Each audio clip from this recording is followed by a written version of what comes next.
Décès inexpliqué, apparition fantomatique, l'ancienne demeure de Britney Spears était-elle maudite?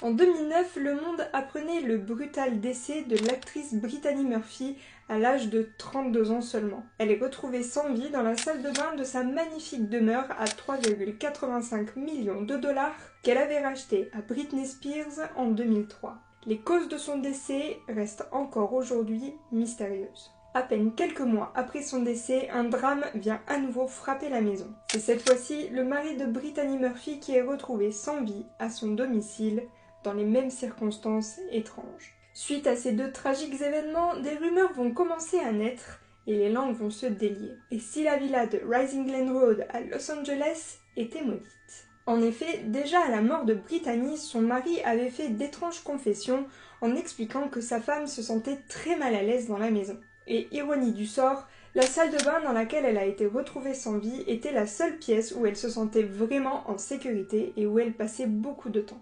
Lors d'une interview, il disait, je le cite, « Elle détestait la maison de Rising Glen.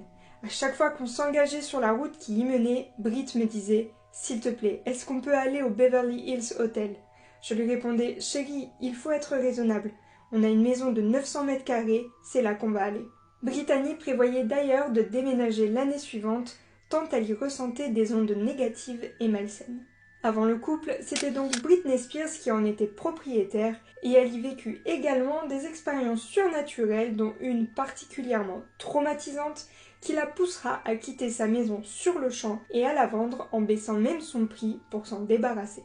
C'est sa maquilleuse professionnelle qui expliquera, je la cite, « C'était si grave qu'elle est partie. Elle a été à l'hôtel et n'est plus jamais retournée dans cette maison. Elle me disait « Je sais que tu vas penser que je suis folle, mais je ne suis pas folle.